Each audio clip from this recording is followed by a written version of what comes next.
Welcome back to another edition of Toys I Did Not Own as a Kid. All right, gang, we are doing another estate sale edition. I actually got these at an estate sale, I want to say about a month ago, but I've been meaning to show them off, so let's get started. So I have an entire bag next to me, so bear with me. This is where a lot. Here we go. We're starting with this. So, estate sales, if you don't know about estate sales, basically it is when somebody either passes away or they are downsizing, and then they hire a company to come into the home and put everything together and basically sell it off. So you're allowed to enter the person's home usually and go through it, and they sell everything, pretty much everything, furniture, appliances, tools, toys, everything. I always go for the interesting ones, of course, for toys, but I bring my family with me, and we always manage to find stuff that everybody likes. The cool thing is that the way that works is most of the companies will actually put an original price on it, and since the estate sales last 2 or 3 days, on the final day they usually cut the prices in half. So most of the companies don't like to haggle because they are trying to get the price firm. So it's not something where I will haggle on the first day, knowing that on the last day they're most likely going to charge half. So we went on the last day of this one, and by the time we went there, it was pretty much empty. So all they had left were these things and a few things here and there, like tools and whatnots. But so they had these. So I ended up getting pretty much all of the ones that they had left. So here we go. The first one we got is Geordi LaForge. This is Star Trek: The Next Generation, of course. And these are by Playmates, and I believe these are from the 90s. Let's take a look at the copyright, 1992. So sure enough, this was the first wave, or the first toy line rather, and it's pretty cool. This is the original price right here, $4.99. They were asking for $7. I ended up getting it for half, so it was $3.50. It's Geordi LaForge, of course, LeVar Burton. And it comes with his phaser and some tools and the tricorder, and looks like a crystal. And you get a communicator over here that you can actually push the button and it makes the little noise. I will definitely be opening these guys up. I can see that he's got some articulation. He can twist at the waist, it looks like, and he can bend at the knees, he can bend at the elbows, and he can probably turn left and right. So pretty cool, not bad. All right, moving on. Like I said, I have a lot of them, so we're going to try to do this fast. Next up, we got Q. We got Q. He comes with a commemorative card, comes with a little tiny Enterprise, a red crystal. Again, I don't know what the deal is with the crystals. I don't know what these accessories are. But same articulation. It looks like they also have the twist over here at the bicep. So we got Q, as he loved to appear on the Enterprise. Q was a character. Well, we're going to talk about that as we open each one. The blister's a little damaged, but it's okay. We're going to open him up anyway. So here we go. And then I don't know which wave this is. 1993. We got a little bit of information in the back here. All these things that you were supposed to cut out. It says miniature USS Enterprise. Oh, a scepter. Q uses a symbol of authority to intimidate less intelligent beings. So his scepter that he came with from the first episode that he was introduced, which is the first episode of the series. Miniature Earth and miniature USS Enterprise. Cool. So that's moving on. Next one up, Data. Commander Data, probably everybody's favorite. Also comes with a phaser and a beam for the phaser, a tricorder, some kind of a tool, the communicator, and I'm pretty sure that's a button. No, maybe not. I don't know where this goes then, the communicator. And it looks like he's got a little feature there where you can open up his arm to do some kind of maintenance. So pretty cool, very good likeness. Q's wasn't so good. Still not bad, not the worst, but Data's is very, very good likeness. Let's see Geordi's. Geordi, pretty good likeness there. I'm sure LeVar Burton was happy with this one. I hope he was. All right, moving on. We got Commander, sorry, Counselor Troy. Counselor Troy in her counselor outfit, obviously before she got her commander status. So she also has, looks like a tricorder and some equipment, and it looks like she has got a computer, a desk computer, and of course the communicator that says Troy on it. And again, not the worst like this considering when this was made. So let's see when this one came out. Also 92, so part of the first wave. 1992. And of course, the reason why I did not own these as a kid is I was just a little too old. I was still a kid. I was, I think, 13 when the series came out. So by the time these came out, I was a teenager. I thought I was too cool for toys. Little did I know that I would become a toy collector later. But I was collecting comics, so I should have known. It was a gateway. So let's see. Dr. Beverly Crusher. She's got her medical equipment, including a tricorder, and then what they call the what was it called? The something spray, which is basically a shot. So there we go. But it looks like she's got her commander's outfit already, so this must be from a later wave.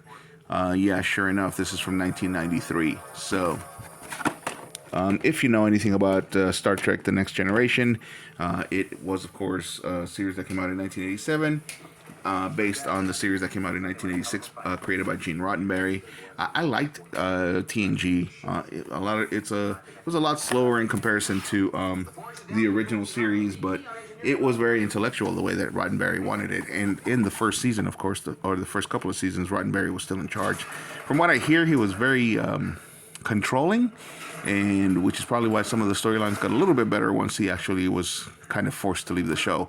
We got Lieutenant Worf. There's no way I could walk away without Lieutenant Worf. He's got his what was it called? Batleth, and some kind of a different sword, and the Klingon knife, a little tricorder, the badge, of course. So pretty cool. And of course, he's got a grimacing face. But this also looks like a later wave. That's not the way that he looked like, what he looked like originally, but maybe not. This is the first wave from 1992. So I don't know. Maybe let me know in the comments. Maybe there was a wave before. I mean, from 87 to 92, that's kind of long. But then again, Star Trek TNG came out directly on syndication. They didn't go to any of the major networks because they didn't want to compromise the shows, so they went straight to syndication and, of course, got their fan base. Here we go. This was actually the one that I wanted the most. This is the first one that I picked up, and I just kept picking up others, and I was just like, oh, I'll just take the whole lot. So here we go. This is Locutus of Borg, which is, of course, Captain Picard as Locutus of Borg, which you see in, I believe it was the season finale for episode 3, and then season opener for season finale for season 3, and the season opener for season 4, I think, is what continues the storyline of Locutus of Borg. But I could be wrong. It could be season 2 and then season 3. So of course we got some information here, and I was like, this looks cool. This looks too cool. He comes with, looks like some extra hands and some extra wires. So yeah, pretty awesome. And next we got from Star Trek Deep Space Nine. So Deep Space Nine was kind of a spin-off of Star Trek The Next Generation. We got Commander Benjamin Sisko. Benjamin Sisko was too cool for school. I love Deep Space Nine. I watched it from beginning to end. There are some episodes that I need to watch over because I just don't remember them. But same kind of articulation here. Very good likeness, actually. And I forgot who plays him. I know that he was Hawk, right? And he was a great commander. He was a great character. Loved it. I loved the space station. I loved the characters. I even didn't mind the fact that they had to bring in other characters from TNG, like Worf, for the storyline. But the characters were awesome. So I don't see the communicator though. Is it in there? I think it is. It's back there. So we're gonna open them up. These are a little dusty, but we're definitely gonna unbox these guys. Let's keep going with that. Also from Deep Space Nine, Security Chief Odo. Security Chief Odo, how could we not have him if he was available? Of course, I couldn't walk away without him as well. Again, Deep Space Nine. After TNG, Deep Space Nine was definitely a favorite of mine. TNG and Deep Space Nine were awesome. I couldn't get into Voyager. To this day, it's just very, very different. I know that there are very good episodes in Voyager, and I watched it here and there sporadically. But it's just so different, such a different series than TNG or Deep Space Nine that it's hard for me to actually sit down and watch them back to back to back. So probably someday I'll end up watching them all. But again, Odo, he was a shapeshifter, awesome character. Loved the chemistry or the relationship that they gave him with Quark. They were kind of the backup characters and almost like comic relief sometimes. But great character. Love what they ended up doing with the Dominion. So I highly recommend, if you are a Star Trek fan and if you are a fan of TNG and you still haven't watched Star Trek Deep Space Nine, highly recommend it. All right, let's see. Looks like another Deep Space Nine. We got Major Kira Nerys, again part of the main cast. Awesome character. There's a great storyline that goes along with the planet that she comes from, and the space station, and she has a lot to do with it. And of course, she was Security Chief Odo's love interest, and they end up together. Spoiler alert, but they end up together. And but I won't tell you how it is that they end up together, or for how long. Uh-oh, that was a hint. Anyway, so moving on. This video is getting long, but like I said, I have a lot. We got one left, and that would be Sela. So Sela, also from TNG. Sela was basically like an alternate. Not really an alternate version. She was actually the daughter of oh gosh, what was her name? I actually have the episode on in the background. Tasha Yar. So Tasha Yar was her mother. So basically it was the return of the actress. She left because she did not want to be typecast as or she didn't want her career to just basically be this one character. So she left to do other things. And sadly, her career didn't actually take off as much. So she ended up being, to this day, known for Tasha Yar, or Tasha Yar's daughter, Sela. This is a great storyline. So again, if you don't remember it, go back and rewatch it. It's a great storyline when it comes to this one. You have to watch the episode I have on in the background right now. And then that one to understand what happened.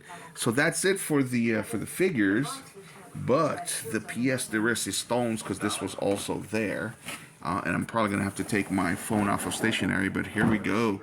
The Enterprise itself. It is in there, and it is not big enough for the figures to fit into, but it's in there, and it's got some sound effects. It's got a whole bunch of stickers. You can hold it in your hand like that. So it's got a whole bunch of stickers that you have to put together. And like I said, this is the price that we're originally asking for, but I got it for half off because it was the last day. So glad to have it. And the last thing that I got from that estate sale coming up was just these two little guys, two little Tonkas. Always hard for me to resist Tonka, especially if it's got some die cast. This one, this part is die cast, this part is plastic. So, and this guy right here, which I think is a dump truck, so it's missing the actual dump part, but the whole body right here is die cast. So, can't resist Tonka. Tonkas are awesome, and they're not around anymore, so love to get them. All right, gang, so that's it. That's it for the estate sale finds from this particular estate sale, which was about a month ago. But I really wanted to share it with you guys. So let me know what you think in the comments. Are you a Star Trek fan? Are you a Star Wars fan? You can be both. I am. So let me know what you think in the comments. Do you like TNG? Do you like Deep Space Nine? Do you own any of these figures? And what do you think of them? And as usual, if you like the video, hit a like. And if you like the content, subscribe. Thanks for watching, gang.